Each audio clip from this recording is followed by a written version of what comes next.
Hi. Up, up, up, up. Big Brenda. Big Brenda. She's so cute. You're my cute girl. I know. You're such a cute girl. Yes, you is. You're my good girl. Okay, hi. You're gonna push me out of frame. Up on the bed. Up. There you go. Now you're better. Now they can see you better. Now they can see you better. Isn't that important? It's important so they can see Brenda. Yes, I know. I know. You haven't seen me for hours, have you? I've been gone doing stuff. She's like, you came back smelling like food and other places I have not been to. Yeah, well, you know, that'll happen. I know. I know. You're a good girl. Okay. Oh, I know. I love you very much. But I have to talk about 3 princes that are based off of fish. Or, I don't know what a prince is, and I don't know what fish are. Oh, sometimes I think we underestimate dogs, and sometimes I think we overestimate dogs, and it all just depends on the dog. Okay. I will...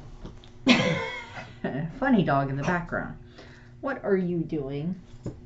I know, you're very cute. You're a very cute baby girl. I love you. Okay. Ah, baby girl, baby girl, baby girl. I love you. I love you very much. I have to record. I love you. Lay down. You could lay down. We'll snuggle while I edit. That's much easier to do because I'm in an actual chair that's big enough for you to sit next to me. Okay.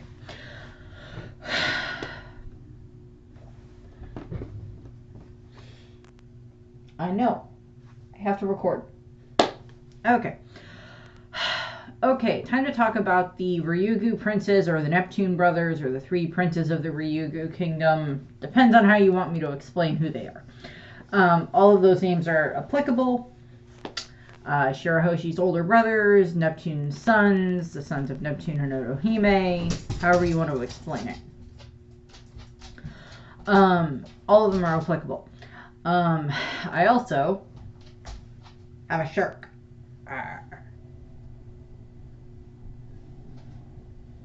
Yeah, soft shark. Doo-doo, doo-doo, doo-doo, doo-doo, doo-doo, doo-doo. Brenda's like, what is that? Okay. So today's video is going to be about the Ryugu kingdom, their princes. I've already done Neptune and Otohime, and then the next one will be about Shirahoshi herself. This is going to be about Fukaboshi, Ryuboshi, and Momboshi for the 3 princes. Going into this, since pretty much most of the time that we see the princes, they are together. Most of this will just be kind of like, most of it's just all of them together. The main part where they kind of separate is during the battle against Hori, where Fukaboshi kind of goes out, and I think he helps Luffy for part of that battle and stuff. So we'll have some of that. But for the most part, they tend to be together. And while they do definitely get character development, and they do share the very, the same backstory as Shirahoshi. Shirahoshi, throughout the course of the arc, is of course the main one that we focus on. But that's why it didn't really seem applicable to do a separate video about all 3 brothers, when a good chunk of it, majority of it, is going to be going over the same information. So yeah. So as I said, we have the 3 brothers. We have Fukaboshi, who is the oldest. He is a shark merman. And here's a picture of a shark. Most people know what sharks look like. He's not stated to be a specific species of shark, like a great white or a blue shark or, different other various types of sharks that there are. He's not stated to be a specific kind of shark, just a shark one. Like Arlong is like a sawtooth shark, and I think there's like because praline is like a hammerhead shark, and there's like other ones, but we don't get a specific shark with Fukaboshi. He is 24 years old, which means that he was born very, very, very shortly within the same time as when Roger was executed, if I'm remembering correctly for the timeline. He would have been born very shortly, or within that same year that Roger was executed, given the fact that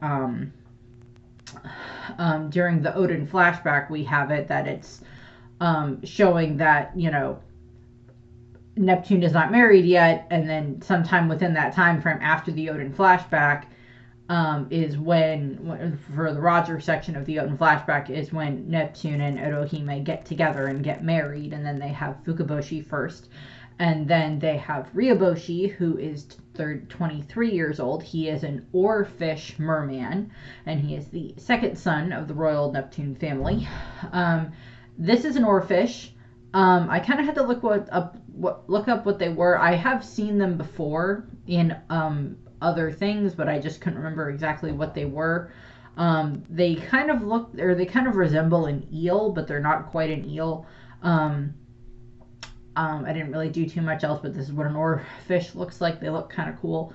And of course, Fukaboshi is kind of the very serious brother most of the time. Ryoboshi is the one that's like, does all the different jokes and like singing type of a thing.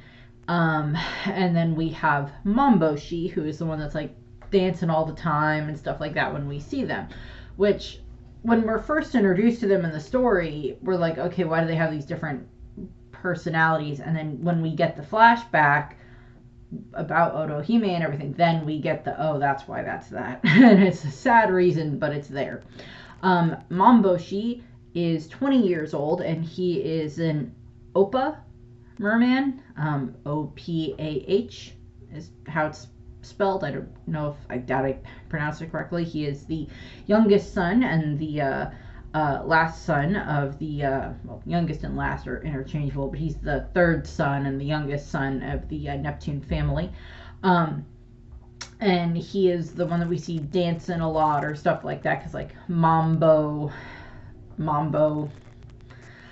is in like the dance and everything. So it's like we kind of see that with those two. And as I said, Fukaboshi tends to be the one that appears to be the most serious out of them, and then Ryoboshi and Momboshi seem to have a little bit more of a gimmick to them, because like I believe it's Ryoboshi tends to sing a little bit more or have those types of more, you know, rhyming and stuff like that, and then Momboshi like dances a lot when we see them. It's kind of what we get there. Going into their actual story, their childhood, the three of them were very close to their mother Otohime, and they adored her. And we see this throughout the course of the Fishman Island flashback, where we are seeing everything with Otohime trying to rally the people and everything. We see how much they adore their mother. We also see how protective they are of Shirahoshi, but how much they also want to encourage Shirahoshi as well. And Shirahoshi is 16 years old, so there's like a bit of an age gap there. Not a huge age gap. I mean, like there's 12 years between my sister and I, but these ones have, because Shirahoshi is 16, so there's like a 4-year age gap between Momboshi and Shirahoshi, and such. So, you know, the boys are, you know, fairly old enough to understand a little bit of what's going on by the time that Shirahoshi is born. And of course, we see them as they watch their mother do her speeches and everything like that. And everything. We don't see too much of them for part of it. We mostly see the bits where it's just like Otohime coming back home and being very sad every time, you know, she can't get enough people to rally to her side or to understand why she wants to do this, to try to get them so they can go and live in the sun and everything. So we have that. And all three boys are very supportive of their mother, and they, you know, they watch after Shirahoshi when she's not at home. Not that Neptune isn't there watching after his children as well, because Neptune is a very good father to all of his children. And he adores them, and he adores his wife, as I went over in both his and Otohime's videos. But the three brothers have very much taken it upon themselves to very much try to take care of Shirahoshi as much as possible and everything. They see it as their duty to protect her, and part of that is somewhat more encouraged several years down the line when Shirahoshi's power is revealed for the first time and Otohime speaks with them. So one of the notable things that happens is that, of course, when Shirahoshi is about 6 years old, when that would mean that Fukaboshi and the boys are somewhere within their 10 to 15-year-old range or so for them, and that is when Milzigard arrives, when everything happens with Victor Tiger has died and Jinbei has become a warlord, and he's made the deal with the world government, and all the fishermen slaves have been released and everything, and Milzigard arrives in Fishman Island and tries to get his slaves back, and everything happens there with him and Otohime. And Fukaboshi and the brothers are there when this happens because they're there with their mother in the square when this happens, and they witness when Milzigard is threatening Otohime, and this is what originally triggers Shirahoshi's power, where she summons the Sea Kings to appear. And, they're able to calm her down, thankfully, after, I think the brothers help with, calming her down after that happens. And then later on, Otohime does have a discussion with her sons about that, but this happens, everything happens with that, with, Shirahoshi awakening her powers for the first time, and then Otohime goes up to the surface, all the way up to Marie-Joie with Milzigard, and for none of the four kids don't want their mother to go, which is understandable because they adore their mother and she adores them, but she knows she has to go and do this. And given other things that we have learned about the world nobles much more recently in the manga, with the human hunting game and with how they set that up and what happened with Ginny and everything, it is even more and more of a miracle that Otohime, who is the queen of Fishman Island, who is this very beautiful, goldfish mermaid, managed to go all the way up to Marie-Joie, even with somewhat being escorted by Milzigard, even if at that point in time he was just more doing it begrudgingly, very begrudgingly, very, very begrudgingly, that he eventually ended up, because of everything with Otohime, he changes and everything, which of course I went over in his video, but, the fact that Otohime came back is just, that was just just this adding more and more to how amazing she was, and she went all the way up there and she managed to come back and not be forced into becoming a slave by some random celestial dragon or someone else, some celestial dragon or whatever in that regard that just wanted to capture her and have her as a token, and then the world government just lies, oh yeah, she died or something like that. I'm just glad that didn't happen, but it's that could have very easily happened. But when Otohime goes all the way up to Marie-Joie, are you cleaning your paws? The three brothers and Shirahoshi, we see them sitting and waiting for their mother to return, which is just adorable because I think it's a full week that she's gone and eventually comes back, as they wait at the castle for her to return. And then of course when she does return, they are just overjoyed with the fact that she has managed to get this document stating that if they can get enough signatures from the citizens, that they will be able to try to move Fishman Island, or move the citizens of Fishman Island up to the surface, with the blessing of the world government and such. So we see that happen, and we just see how happy the three brothers and Shirahoshi are when this happens. And we see how hard alongside their mother they work, because it's this is their mother's dream, but it is kind of one of these moments where we do see, like, even before Otohime has passed when she's assassinated, where the children have also inherited her will of wanting to see this become a reality. And everything, and we see, you know, Fukaboshi and his brother, you know, with the three brothers wanting to, you know, with, you know, with all three brothers wanting to help their mother as much as possible and everything like that. And we have this scene where Otohime has this discussion with the three boys where she's like, okay, about what happened when St. Milzigar showed up, and then when your sister cried, and then when all of the, you know, when the Sea King showed up. So, your sister actually has the power of an ancient weapon inside of her. She has the power of Poseidon, this ability to communicate with the Sea Kings. And she probably tells them the legend of Poseidon and everything, you know, that there was this mermaid princess 800 years ago who had this power, and she had wanted to go and live to the surface, and has this, you know, understands about Joy Boy and everything, and had, you know, had this relationship with a man called Joy Boy. Maybe she didn't give them as much detail about that, but at the very least, she told them that there was this, you know, this mermaid princess in the past that existed, and that now Shirahoshi bears this same power, and that it is up to her brothers to become strong warriors so that way they can protect her. And it's not like she's trying to guilt them into this, and because she already knows that her three sons will do what they need to do to try to protect their sister as much as possible, which is kind of one of those moments in One Piece where it's just like, a lot of the times with Oda, where he will have, you know, older siblings and younger siblings, particularly if it's like an older brothers, younger sisters, the brothers will tend to do as much as they can to try to protect their sister. We don't see this a huge amount, mostly because there's not a huge amount of like brother-sister combos. We see this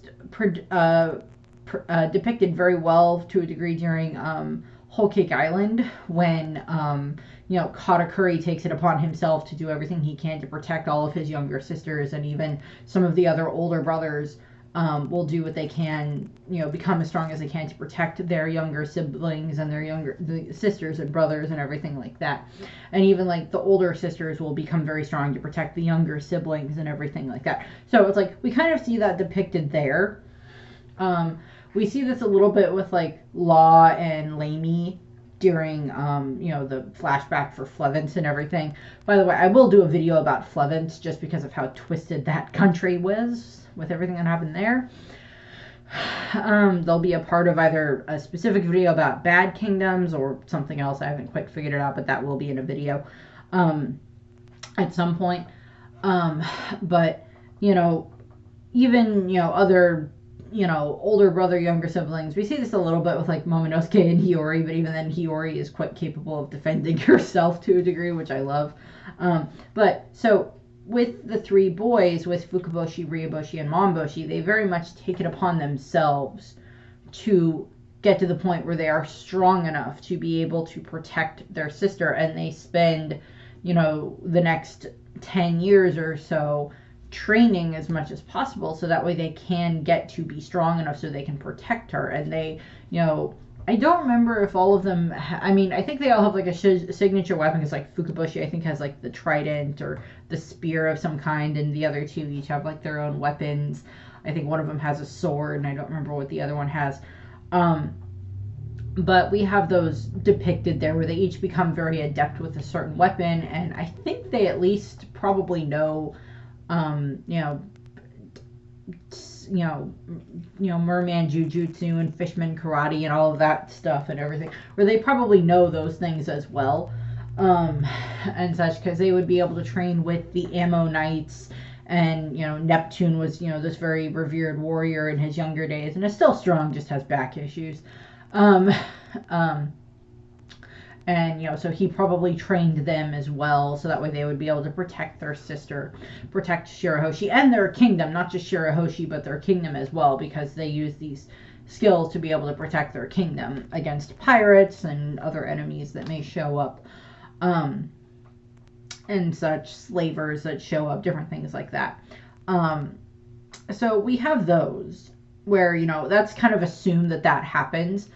But then we have this bit of a time jump where, you know, during this time frame, Otohime has been gathering up all of the different signatures and everything like that from the citizens of Fishman Island. And what ends up happening is, of course, on the day in the Ginono Corday Plaza, the box that's containing all of the different signatures suddenly gets caught on fire. And of course, in all of the confusion of Otohime trying to save all of the signatures, she gets shot by Hody, which is not revealed until, you know, years and years later that he's the one that actually shot her. But during this time frame, Fukaboshi runs, you know, gets over to where his mother is, and you know, she's lying there after she's been shot, and he is there, and we see all three of the brothers are just sobbing because they realize that their mother has just been shot, and that, you know, there's not much that can be done. I mean, if Chopper was there, he may have been able to help her. If Law was there, he probably would have been able to help her. You know, there's a few other people that if they'd been there, they probably would have been able to help her. But given the situation, the ability to save her was not there. So what ends up happening is, of course, as she's dying, the three brothers, you know, Fukaboshi is the main one that kind of gets the very tearful goodbye, but the three brothers and Shirahoshi are there when this is happening. And, you know, she, Otohime, being the very, very pure, kind soul that she is, tells her boys not to dwell in anger, tells her children not to dwell in anger, but for her sake, to, you know, to look to the future and to be hopeful and to look after Shirahoshi. And we have this, and it's a moment I either forgot about or slightly repressed, but I'm like, oh yeah, that is what happens, because as Otohime is dying, Shirahoshi starts to cry and, like, starts to give off the sound waves that would, like, summon the Sea Kings, and the Sea Kings are not going to help in this matter. And Ryoboshi and Momboshi, trying to cheer Shirahoshi up, go over and, like, they start, you know, dancing and singing and everything like that. And, like, you can see the tears still streaming down their face and everything. It's like they're still so upset about what just happened and everything, obviously, but they're trying to calm their sister down, because having a bunch of Sea Kings show up are not going to make this any better. And while this is happening, their guards actually run over and try to stop them because they think the boys are, like, having, like, a mental break, which is an understandable concept to think that that's what's happening. But they think that their princes are having, like, a mental breakdown at the loss of their mother, when they're just trying to, like, calm Shirahoshi down. They manage to do so. They manage to calm her down, but, and then, like, all four of the kids go over to where Otohime is as she's dying. And they have the last moment where they all, you know, they all put their, you know, they all do the little pinky promises together and everything one last time. That, you know, that the kids will carry on her dream, and that they will, you know, do what they can to get Fishman Island and the citizens to the surface and everything, and that the boys will protect their sister up until the end, up until the last. And, you know, and we have that and we see that, and that's just one of those moments where it's just like, it's like, oh God. I mean, One Piece has a lot of those moments, very much in the last several chapters, with everything that happened with Kuma and Ginny and everything. There were a lot of those my feels moments. So we have that. And then, of course, everything happens with the funeral. Neptune tells the kids that he doesn't think that it's wise for them to go to the funeral. During when everything was happening with Otohime, when she was dying, that's when Shirahoshi was marked by Vanderdecken, which I'll go into much more detail when I do her video next. But she's marked by Vanderdecken, and then he ends up, you know, I don't think he starts with the letters and stuff right away, but they start up pretty quickly. I don't think they start up or so until after the funeral, but Neptune's still worrying for his children's lives. um, you know, he, he keeps them in the castle during the funeral and everything. He doesn't want them to go to the castle. Actually, no, I think the love letters have already started showing up for Shirahoshi from Vanderdecken, which is, it's like, dude, read the room. Or, dude, read the kingdom, first of all. The queen just died. Shirahoshi just watched her mother get assassinated. You are not helping this matter at all by sending random love letters to a 10-year-old. Or however old Shirahoshi is at that point in time. I think she's like 10 or something when that happens. When all of that happens. But it's like, dude, she is not even a teenager yet. Just back off. It being to a teenager doesn't make it much better because he's a grown-ass man, but still. It's like, you're not helping your situation here at all. But Neptune keeps the princes and Shirahoshi in the castle and everything. And during Otohime's funeral, they send the four of them do a live broadcast to the funeral, and they tell them that they make this speech through the visual broadcast that they will carry on their mother's will. They will carry out Otohime's will. They have inherited her will, and made it their own, and they will do what they can to try to get the people of Fishman Island up to the surface and free and living in the sun and happy and, safe and everything like that, as opposed to being stuck at the bottom of the ocean and living off of secondhand sunlight from the sunlight tree Eve. Not that that's not a beautiful place to live, but it's like, you're hidden away from the rest of the world, and if you leave or go too far away from home, there's the chance you're gonna be caught.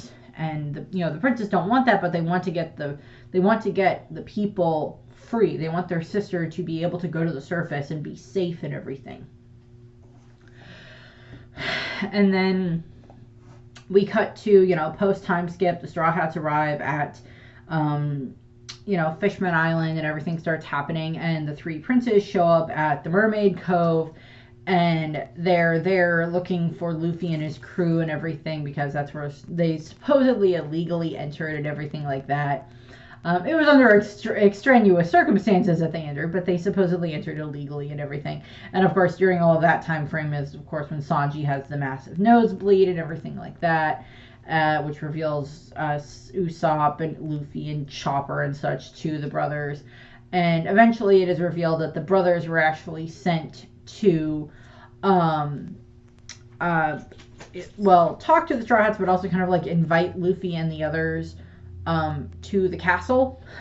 I believe they're also very impressed by the fact that Luffy managed to defeat or tame Tsurume the Kraken with just Haki, with just his power, that he was able to do that and everything.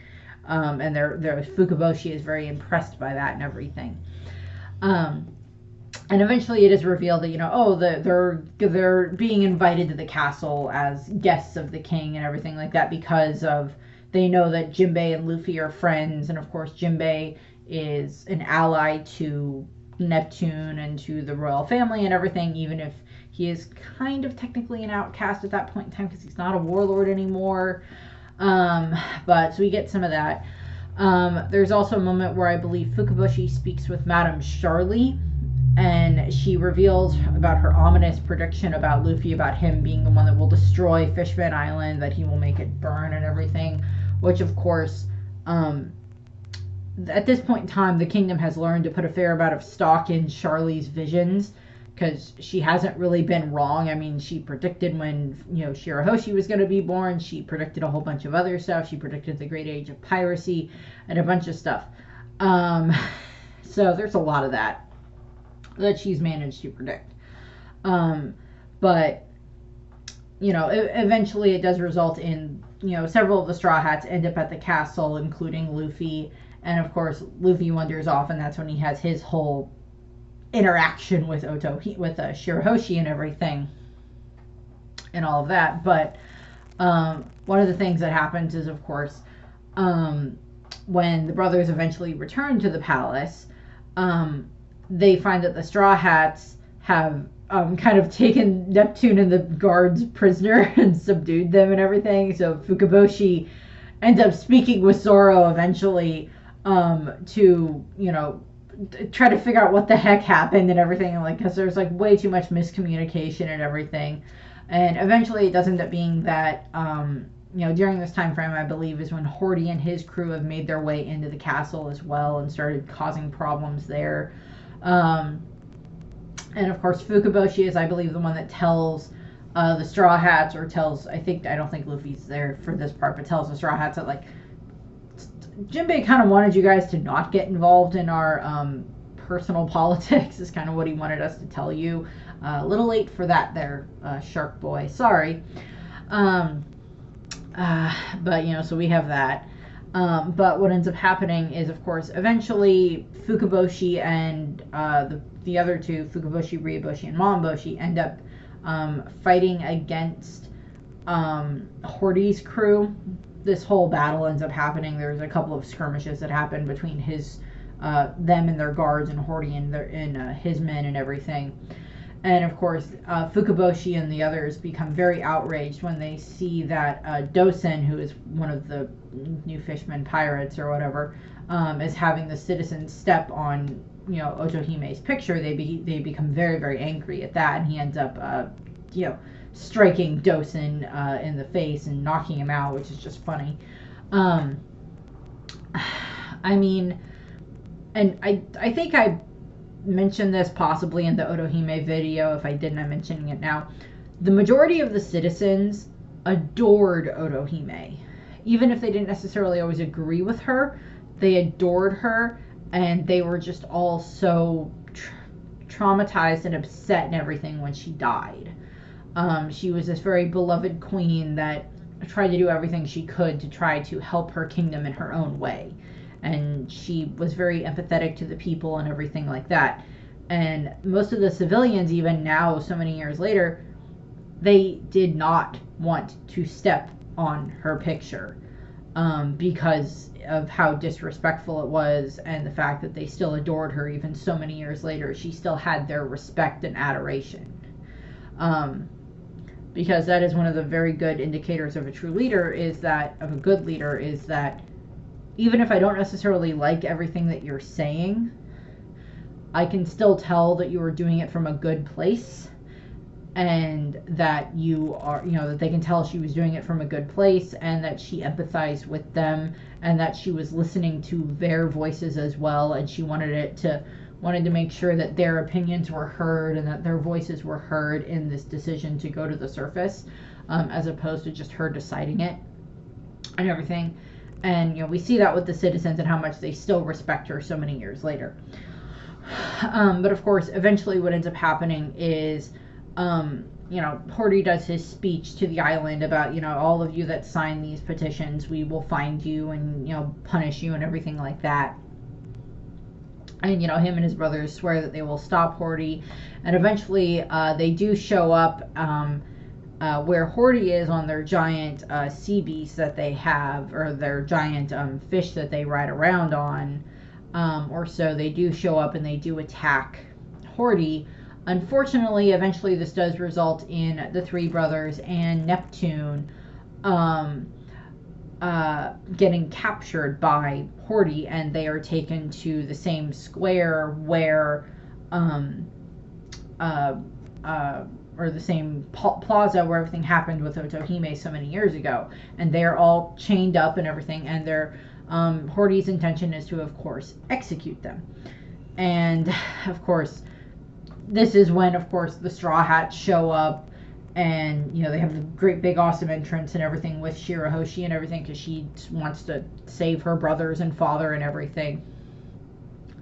And one of the things that happens is, you know, of course, during when all of this is happening, you know, before Luffy and the others showed up at, you know, Fishman Island, Shirahoshi has spent the last so many years trapped inside of the hard shell tower for her own safety and everything. And of course, her brothers and her father would still come and visit her and everything. And of course, her brothers did not like the fact that she had to stay in the hard shell tower but it was for her own protection, because they knew that if she got out, that you know, Vanderdecken would just start throwing weapons at her and possibly eventually kill her, which would be a bad thing. And of course, on multiple levels, that would be a bad thing, but it would be like their sister got hurt, and that would be a very bad thing, and they would get very angry about that, and they already lost their mother, and they don't want to lose their sister. And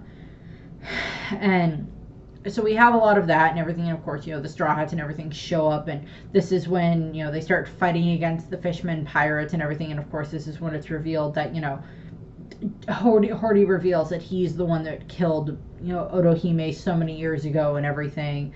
And this just becomes, just enrages Fukaboshi and everything like this. But as he's watching, he sees that Shirahoshi very much took their mother's words to heart about not being angry. That Shirahoshi says that she already knew... is it that she already knew that it was Hordy and she didn't tell anyone because... Yes, she knew that it was Hordy somehow, and she didn't tell anyone because it was honoring her mother's last wish to not delve into hatred. And Fukaboshi is just so amazed by this and shocked by this, that Shirahoshi kept that for so long, that she knew that information and didn't tell anyone for so long and everything. And of course, Hordy mocks, Hordy mocks Shirahoshi for, like, you could have had me locked up all those years ago and blah, blah, blah, blah, all this wouldn't be happening and everything like that, and he's taunting her and everything. And of course, eventually what ends up happening is Fukaboshi and the brothers are rescued by the Straw Hats and everything, so they're safe. And eventually, during the whole battle that happened, is Ryaboshi and Momboshi, I do think, go over and we see them fighting some of the different fishmen pirates. But then I believe that Fukaboshi does try to fight Hordy, if I remember correctly. And he sees how much Luffy is fighting against Hordy as well, and he ends up apologizing to Luffy for doubting him. That he thought that Luffy would be the one to cause the destruction of Fishman Island, which could still technically happen given the prophecy and given the fact that, if we destroy the Red Line, that'll destroy Fishman Island and everything. But, he sees what happens when, Shirahoshi has the Noah facing her and she has to lead it away and everything in order to protect the island and everything.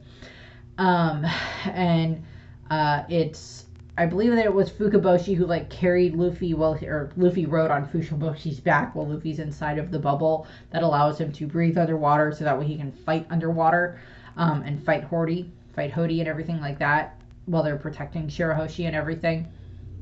And eventually, of course, this results in the big fight between Luffy and Hordy and everything. And during this fight, Fukaboshi ends up asking Luffy to just destroy the Noah, because it is this, if it means protecting the island and his sister, then losing this artifact from their past is worth it.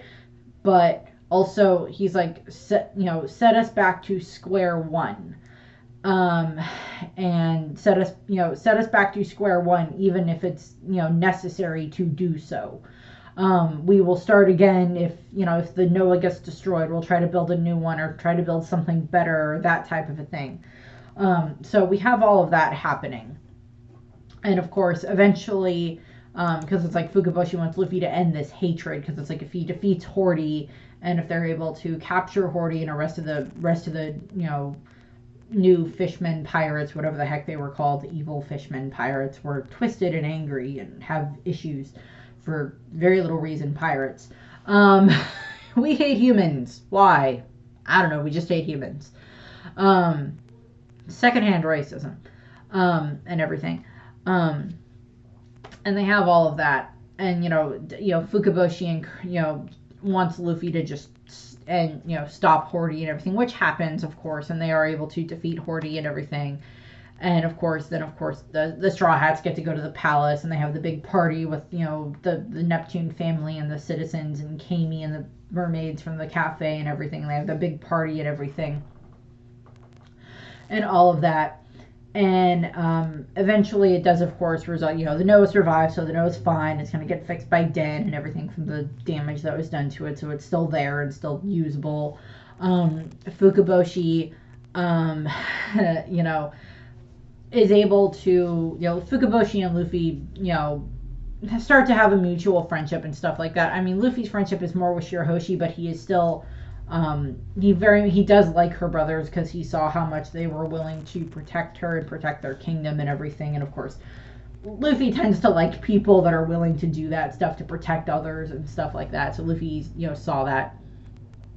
And of course, Fukaboshi and the others do express their gratitude to Luffy and to the crew, and we see them all having fun and everything, and all of that.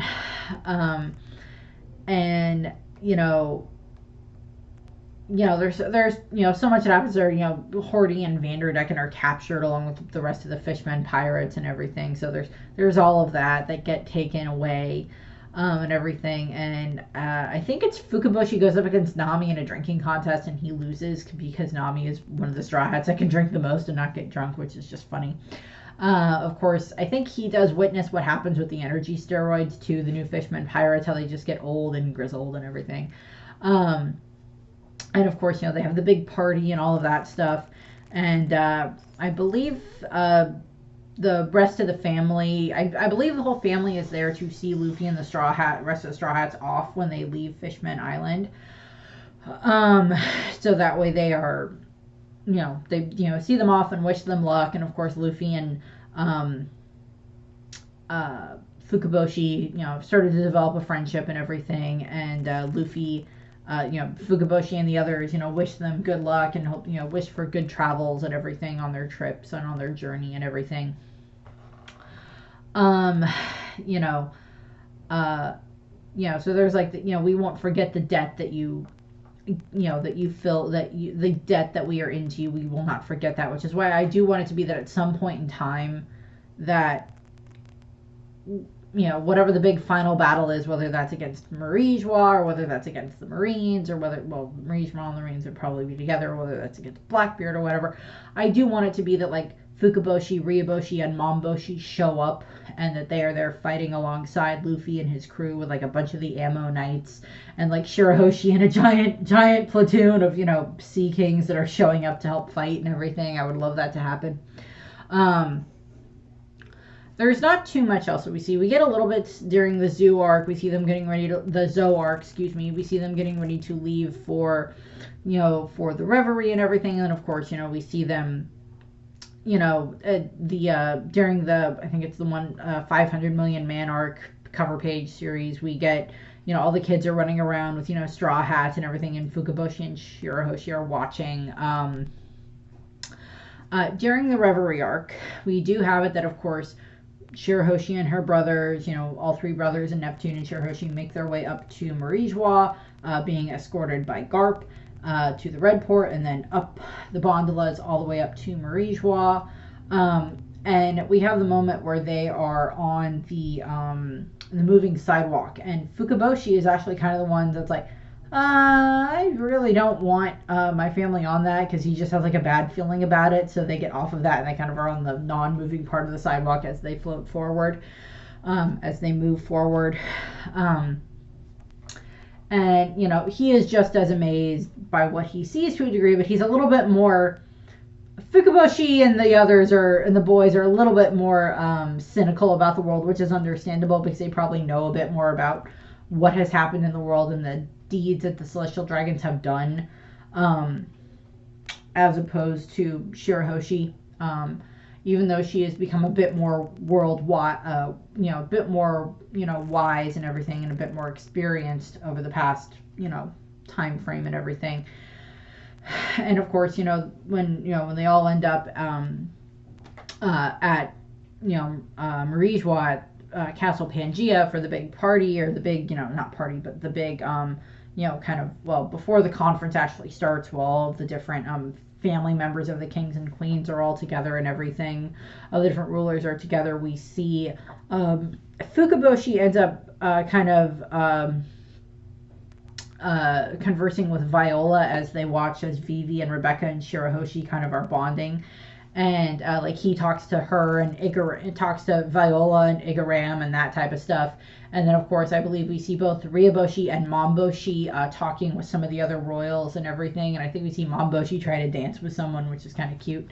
And everything. So we kind of have that because it's like they understand that they need to develop these good relationships with other kingdoms, because if they can show to the other kingdoms that fishmen are not barbarians and not horrible twisted monsters and everything, then that will go a long way in helping them with trying to achieve their mother's dream. So we see that. And then of course everything happens with Charlo showing up and trying to capture Shirahoshi and all of that. And of course, you know, Milzigard showing up and defending Shirahoshi and all that. And then of course Fukaboshi is, you know, kind of remembers Milzigard and everything, and he watches as you know, Milzigard made the promise to Neptune that he would do what he could to protect Shirahoshi during the reverie and everything. So we have that. And we know that, you know, other stuff happens at reverie stuff. You know, Neptune's at the you know, at the actual reverie itself, at the meeting and everything. I'm almost done. You say that a lot. Make it true. But kind of the last bit that we saw is when, after the reverie, when, you know, at the end of Wano, we saw this where, or during Wano, one of the breaks in Wano, when we see that, you know, the whole Neptune family have made their way back down to Fishman Island where they are safe, and then we see them talking with Garp and everything, and that's kind of where we get the first hint that something happened with Vivi at the reverie. Which of course now we know the actual thing that happened is A, her father died, B, she disappeared. Vanished. So we're getting some of that. I don't know what we're gonna get next for them. As I said, I would love it to see that the princes show up at some point in time and like help with a battle, you know, help Luffy and the others fight and everything, that they've gotten even stronger since then. That I would like. You know, Shirahoshi showing up with her giant platoon of, like, you know, Sea Kings showing up to help with fighting and everything like that against whichever villain and everything. You know, different things like that. Don't know what'll happen next. It will be interesting to find out however things go. That's what I have for the princes. The next one in this series, for this set, will be, of course, Shirahoshi, because she's the last member that I haven't talked about. I can't really talk about the Neptune princess or the Poseidon princess because we don't know anything else about her. Whatever point in time we get like our flashback, hopefully to the Void Century, will probably entail a bunch of stuff with her, and then I will end up doing a separate video about her in this series once we get that information. So that's what I have for this. I thank you very much for watching. I hope you enjoyed the video, and I hope you have a nice rest of your day. Bye!